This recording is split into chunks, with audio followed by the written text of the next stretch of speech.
So in this final video in today's little series, I'm going to talk about tour de force. Now you're probably thinking, what is tour de force?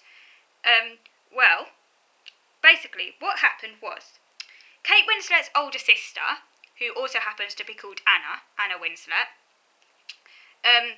is also an actress, not famous like Kate Winslet, and she plays the part of Helena in A Midsummer Night's Dream, which is a play by Shakespeare,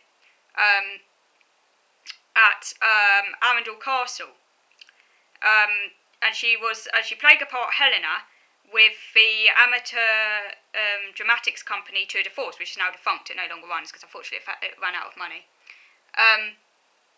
But they used to put on plays, and the great thing about Tour de Force was that it involved kind of like actual actors, like professional actors, and people who just wanted to get involved for fun, like just your average person off the street. So it's a good thing. And anyhow, because I was like really excited when I found out that she was in this, I was like, oh my god, it was the best thing that ever happened to me. I went and saw her perform the part of Helena at Arundel Castle. I went with my dad and my brother. I was about 16 at the time, and it was in the evening, and yeah, it was just amazing. And I got her autograph afterwards as well. I did have enough common sense to not mention Kate Winslet. That would have, because otherwise that would have given her the impression I was only interested in her because Kate Winslet, which actually was the case. But I think I had enough tact, at least enough awareness, at least, not to mention Kate Winslet. But afterwards, I went up to her afterwards and asked her for an autograph. She gave me an autograph. And she also told me that she was next performing in Portsmouth as one of the witches in Macbeth. So I went and saw that as well.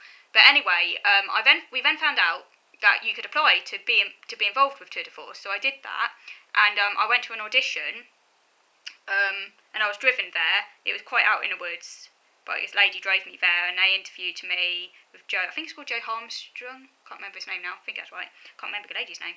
But yeah, they interviewed me, and I told them, that I did dancing and stuff, and all the rest. And they gave me a part. It was just a small extras role, but I'd go on stage, and it involved a little bit of singing and dancing with everyone else, of course. I didn't have a speaking part, but I was given this part in Much Ado About Nothing, the following year's play, which is also a Shakespeare play, as a Greek peasant girl. Kate Winslet's sister was not involved in this play, but that didn't matter to me. Obviously, I would have loved it if she was, but it was the very fact that I was working with people who'd basically been around her that kind of made me feel like I was walking on hallowed ground, quite literally.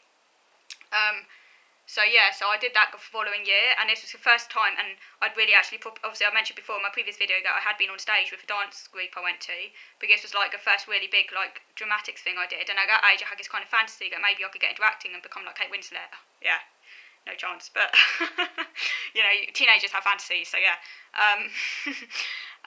But yeah, I was like, I'm an actress now.